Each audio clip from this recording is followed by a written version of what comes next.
Hello students, welcome back to our YouTube channel Aadhunik Digital Classes. Previous class में हम लोगों ने स्टार्ट किया था इंट्रोडक्शन ऑप्टिकल इंस्ट्रूमेंट का, प्रकाशिक यंत्र का हम लोगों ने इंट्रोडक्शन कंप्लीट किया था, जिसमें पढ़ा था कि दर्शन कोण क्या होता है, दर्शन कोण बढ़ाया कैसे जाता है। तो वस्तु अगर बहुत दूर स्थित होती है तो उस केस में वस्तु की दूरी ज्यादा होती है, दर्शन कोण कम होता है, और इसे बढ़ाने के लिए जिस उपकरण का प्रयोग किया जाता है, जिस प्रकाशिक यंत्र का प्रयोग करते हैं, उसे दूरदर्शी टेलीस्कोप कहा जाता है। और अगर वस्तु है वो छोटी है तो वस्तु का आकार छोटा होगा तो भी दर्शन कोण हमारी आंखों पर बनेगा, वो छोटा होगा, वस्तु हमें छोटी दिखाई देगी।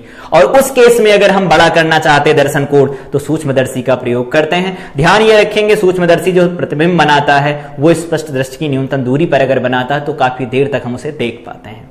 तो आज की क्लास में हम पढ़ेंगे सूक्ष्मदर्शी के बारे में। एक बार दोबारा रिकॉल कर लेते हैं प्रीवियस क्लास को। तो हम लोगों ने पढ़ा था कि जो दर्शन कोण की परिभाषा होती है, दर्शन कोण की जो परिभाषा होती है उसे हम लिखते हैं अल्फा से, और ये बराबर होता है h डिवाइडेड बाई में x के बराबर होता है। आई थिंक ये सारी चीज याद होगी। तो ये हमारे पास फार्मूला निकल के आया था प्रीवियस क्लास में, अगर नहीं देखा तो जाकर के देखें उसे। अब अगर बात करें यहां पर कि सूक्ष्मदर्शी का प्रयोग कब किया जाता है, तो यदि वस्तु बहुत छोटी है, यदि वस्तु बहुत छोटी है तो उस केस में क्या होगा, तो उस केस में हम जानते हैं h बहुत छोटा होगा। h छोटा होने का मतलब सीधा अल्फा छोटा हो गया, और इस अल्फा को बढ़ाने के लिए, अल्फा को बढ़ाने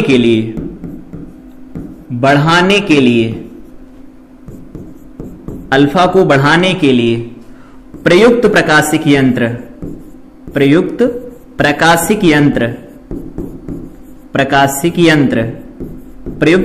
यंत्र क्या कहलाता है, तो अल्फा को बढ़ाने के लिए जो प्रकाशिक यंत्र बनाया जाता है उसे हम कहते हैं सूक्ष्मदर्शी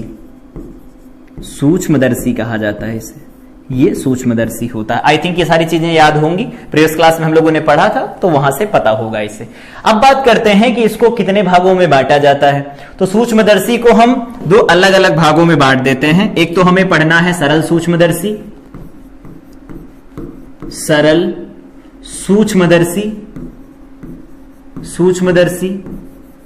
और दूसरा हमें पढ़ना है यौगिक सूक्ष्मदर्शी पढ़ना है, यौगिक सूक्ष्मदर्शी पढ़ना है। सरल सूक्ष्मदर्शी और यौगिक सूक्ष्मदर्शी में अंतर क्या होता है, तो यहां पर एक लेंस प्रयोग किया जाता है, एक लेंस का प्रयोग करेंगे, आवर्धन उतना ज्यादा नहीं होगा, लेकिन इसमें दो लेंस का प्रयोग किया जाता है। दो उत्तल लेंस, दोनों में उत्तल ही होता है, दो उत्तल लेंस का प्रयोग किया जाता है।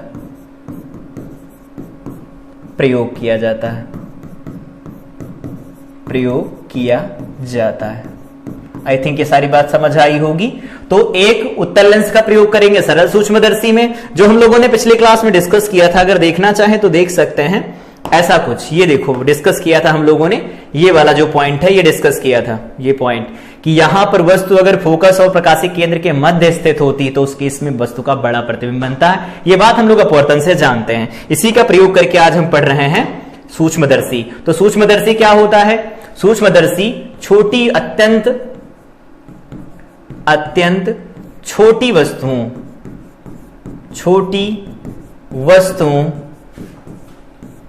को देखने के लिए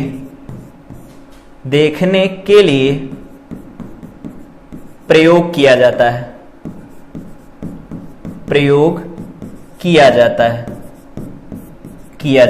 तो छोटी वस्तुओं को देखने के लिए इसे हम प्रयोग में लेते हैं। बहुत जो छोटी होती, जो अल्फा बहुत छोटा होता है जिनके लिए, उनके लिए हम ऐसी बातें करते हैं। ठीक है, अब बात करते हैं इसके अलग अलग केस क्या हैं। तो पहला केस हमारे पास है कि सरल सूक्ष्मदर्शी क्या होता है, इसे कैसे बनाया जाता है, इसे कैसे पढ़ते हैं।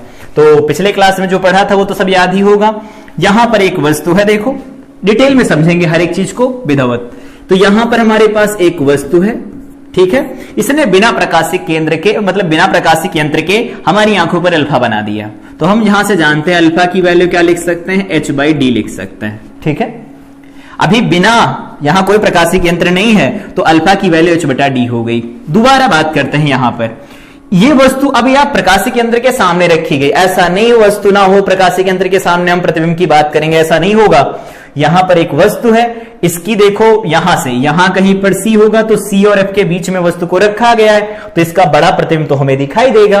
तो अगर ये वस्तु हमारे पास दे रखी है AB, तो उसका प्रतिबिंब हमें मिलेगा A' B', ऐसा मिल जाएगा प्रतिबिंब। ठीक है, तो इसमें यहां पर ये देखना है कि जो प्रकाशिक के यंत्र है, ये लेंस हमारे पास किसका काम करेगा, प्रकाशिक यंत्र का काम करेगा, प्रकाशिक यंत्र का काम करेगा। तो अगर ये प्रकाशिक यंत्र का काम करेगा तो देखो ध्यान से, इस प्रकाशिक यंत्र ने हमारी आंखों पर जो कोण बनाया है वो कोण कितना है, तो कहेंगे सर ये वाला कोण बन रहा है, ये कोण क्या है, बीटा कहलाएगा। तो अगर ये बीटा है तो इधर वाला भी बीटा हो जाएगा, शीर्षाभिमुख कोण बराबर होते हैं। इस बीटा में देखो क्या लिख सकते हैं, ये वैल्यू भी लिख सकते हैं, ये वैल्यू लिख सकते हैं, लेकिन हम कौन सी वैल्यू लिखेंगे, जो वस्तु रखी जाती है उसकी दूरी लिखेंगे। तो यहां से लिखना चाहे तो बीटा की वैल्यू लिख सकते हैं, क्या लिखेंगे, H' बटा यहां पर लिख सकते हैं, ये दूरी जितनी बन रही होगी ये डायरेक्ट लिख देते हैं H बटा यहां पर ये क्या, यहां से यहां तक की U दूरी है, ये हमारे पास बीटा निकल के आ गया। देखो अल्फा की वैल्यू हमारे पास निकल के आ गई और बीटा की वैल्यू निकल के आ गई। तो एक बार अल्फा मिल गया और बीटा मिल गया हमें, तो अब क्या करना है, हम फार्मूला लगाएंगे किसका, आवर्धन का। आवर्धन का सूत्र क्या होता है, तो लिख देते हैं प्रकाशिक यंत्र के आवर्धन के सूत्र से, नए पेज पर, प्रकाशिक यंत्र के आवर्धन के सूत्र से, आवर्धन के सूत्र से अगर बात करें प्रकाशिक यंत्र के आवर्धन के सूत्र से तो क्या होगा, वो तो लिखा जाता है कैपिटल M और उसे क्या लिखते हैं, बीटा बटा अल्फा लिखा जाता है। वैल्यू पुट कर दो, बीटा की वैल्यू H बटा U है, तो ये हो जाएगा H बटा U डिवाइडेड बाय, यहां पर अल्फा की वैल्यू H बटा D है, H बटा D है। अब यहां पर ये सोच रहे होंगे कि ये D पर ही क्यों रखी गई है, तो हम जानते हैं स्पष्ट दृष्टि की जो न्यूनतम दूरी होती वो D होती, अगर D से पास में रखेंगे तो वस्तु हमें दिखाई धुंधली देगी, क्यों, मांसपेशियों का खिंचाव बढ़ जाएगा, और इसे ज्यादा दूर लेकर के चले जाएंगे D बढ़ जाएगा, मतलब x बढ़ेगा अल्फा कम हो जाएगा, वस्तु छोटी दिखाई देगी। तो सबसे अप्रोप्रिएट जो होती है निर्दिष्ट दूरी वो लिखी जाती 25 सेंटीमीटर पर। तो इसे सॉल्व कर देते हैं, देखो h से h कैंसिल हो जाएगा, तो इसे लिख सकते हैं D बटा U लिख सकते हैं। ये हमारे पास रिजल्ट्स आ गए। ठीक है, अब हमारे पास दो अलग अलग केस बनते हैं। दो अलग अलग केस क्या बनते हैं, पहला केस बनता है केस नंबर फर्स्ट। पहला केस क्या है, तो पहला केस ये है, अंतिम प्रतिबिंब कहां बने, अनंत पर बने। अंतिम प्रतिबिंब कहां बने, स्पष्ट दृष्टि की न्यूनतम दूरी पर बने। तो पहला पॉइंट लिखते हैं, अंतिम प्रतिबिंब यदि अंतिम प्रतिबिंब कहां पर बने, अनंत पर बने, अनंत पर बने। नॉर्मल एडजस्टमेंट कहा जाता है इसे इंग्लिश में, लेकिन हिंदी में इसे कहते हैं, ऐसा ही केस लिखा जाता है। तो सबसे पहला केस है कि अब अंतिम प्रतिबिंब अनंत पर बने। तो एक बात मुझे ये बताओ, ये जो प्रतिबिंब बना ना A' B', ये अनंत पर कब बनेगा।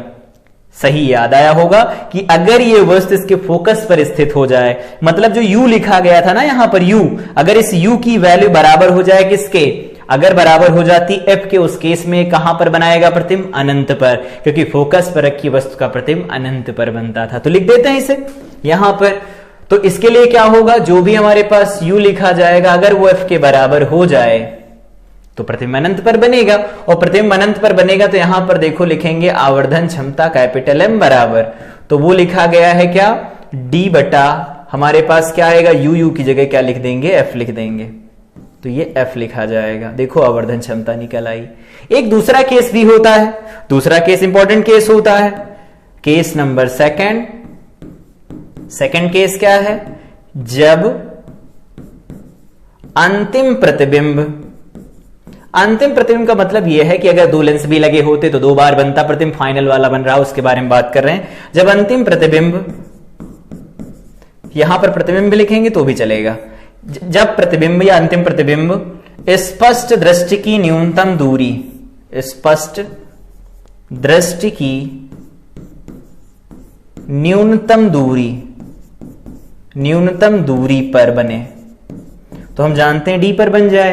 तो डी पर बनेगा तो उस केस में हमें अब कैलकुलेशन करनी पड़ेगी। क्यों? क्योंकि हम जानते हैं कि लेंस का जो फार्मूला होता है 1/f is equal to 1/v minus 1/u होता है। अब इस लेंस के फार्मूले के बारे में बात करें। अब अगर इस लेंस पर फार्मूले को देखें तो यहां पर वैल्यू रख दो 1/f is equal to 1/v, कितना माइनस का d बनेगा, और माइनस यहां पर u की वैल्यू क्या, तो माइनस u, पता है ना u, तो माइनस u लिखो, चिन्ह के साथ रख दिया, दोबारा चिन्ह का प्रयोग नहीं करेंगे, ध्यान रखना है। इसको अगर हम सॉल्व करते तो देखो बनेगा 1/f is equal to minus 1/, बन जाएगा d, और ये बन जाएगा माइनस प्लस 1/u बनेगा। अब अगर इसे सॉल्व किया जाए, इधर नए पेज पर इसे सॉल्व कर लेते हैं, d से मल्टीप्लाई करा करके, d से मल्टीप्लाई कराएंगे तो बन जाएगा देखो d/f बनेगा, तो d/f बन गया यहां पर, और ये बन जाएगा -1, तो ये बन जाएगा -1 प्लस इधर क्या बन जाएगा, तो ये वैल्यू बन जाएगी d/u, लिख दो, तो इधर लिखा जाएगा d/u।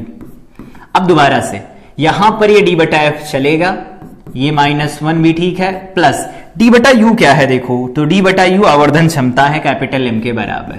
तो यहां से कैपिटल M का अगर फार्मूला निकालेंगे तो क्या निकल के आएगा, 1 प्लस d/f, ये हमारे पास रिजल्ट्स निकल के आते हैं। तो ये किसका फार्मूला, ये फार्मूला तब लगाएंगे जब वस्तु प्रतिबिंब जो बन रहा होगा वो प्रतिबिंब कहां बनेगा, स्पष्ट दृष्टि की न्यूनतम दूरी d पर बनेगा, जैसे यहां पर फिगर दिया गया था। यहां पर वापस आओ फिगर पर, ये अगर d पर बनता है अंतिम प्रतिबिंब तब के लिए फार्मूला लगाएंगे दूसरा वाला, और अगर अनंत पर बनता तो उसके लिए डायरेक्ट फार्मूला लगा देंगे d/f, तो वो d/f हो जाएगा, ये हो जाएगा 1 प्लस d/f, दोनों की वैल्यू देखो अलग अलग निकल के आ रही है। तो ये आवर्धन हो गया। इस तरह से हम सरल सूक्ष्मदर्शी के लिए आवर्धन कैलकुलेट कर सकते हैं। आई थिंक सरल सूक्ष्मदर्शी के आवर्धन के फार्मूले समझ में आए होंगे, डेरिवेशन कैसे किया जाता है वो भी समझ में आया होगा, हमारे सिलेबस में इस बार बोर्ड में है, तो इसे ध्यान से पढ़ेंगे। ठीक है, आई थिंक ये सिंपल टॉपिक आप लोगों को समझ में आया होगा। अगली क्लास में हम लोग यौगिक सूक्ष्मदर्शी के बारे में बात करेंगे, तो तब तक के लिए इसके ऊपर क्वेश्चन प्रैक्टिस करें, इसका डेरिवेशन दोबारा से करें। मिलते हैं अगली क्लास में, till then I wish you all the best.